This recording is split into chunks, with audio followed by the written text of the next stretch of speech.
മാമിൻ്റെ first delivery C-സെക്ഷൻ ആയിരുന്നു.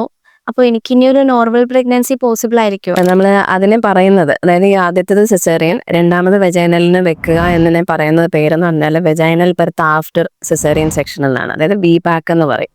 അപ്പോൾ ഇത് പറ്റുമോ ഇല്ലയോ എന്നുള്ളത് ഒരുപാട് പേരുടെ കൺസേൺ ആണ്. ഇപ്പം ഭയങ്കര വിഷമിച്ചാൽ ചിലർ ചോദിക്കുന്നത് ആദ്യത്തേത് സിസേറിയൻ ആയിരുന്നു, രണ്ടാമത്തേന് എനിക്ക് പ്രസവിക്കാൻ പറ്റുമോ എന്നുള്ളത്.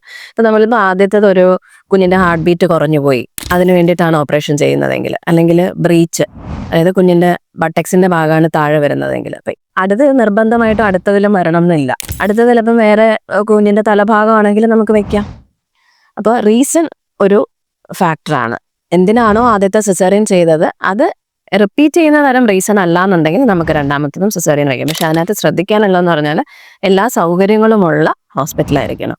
അതായത് 24/7 നമുക്ക് അനസ്തേഷ്യ വേണം, പീഡിയാട്രീഷ്യൻ്റെ അവൈലബിലിറ്റി വേണം. അപ്പം നമ്മളിപ്പോൾ ഒരു ഡിസിഷൻ എടുത്തു കഴിഞ്ഞാൽ നമുക്കൊരു ഹാഫ് അവർ ടു 45 മിനിറ്റ്സ് നമുക്ക് ഓപ്പറേഷൻ ചെയ്യാൻ പറ്റണം. ചിലപ്പോൾ നമുക്ക് റീസൺ എന്ന് പറഞ്ഞാൽ സിസേറിയൻ ആകുമ്പോഴത്തേക്ക് സ്കാറൊക്കെ ചിലപ്പോൾ വിട്ടുപോകാം. ഓൾറെഡി ഒരു മുറിവ് അതിനകത്ത് ഇരിക്കുകയാണ്. അപ്പോൾ ആ സ്കാറൊക്കെ വിട്ടുപോയി കഴിഞ്ഞാൽ പെട്ടെന്ന് ചിലപ്പോൾ കുഞ്ഞിൻ്റെ ഹാർട്ട് ബീറ്റ് ഒക്കെ നിന്ന് പോകും. അപ്പം കൃത്യമായിട്ടുള്ള മോണിറ്ററിങ്ങിൽ ത്രൂ ഔട്ട് നമ്മൾ പേഷ്യൻ്റെ കൂടെ വേണം. അങ്ങനെയുള്ള സൗകര്യങ്ങളുള്ള സ്ഥലമാണെങ്കിൽ നമുക്ക് VBACന് വെക്കാവുന്നതേ ഉള്ളൂ, പ്രശ്നമൊന്നുമില്ല.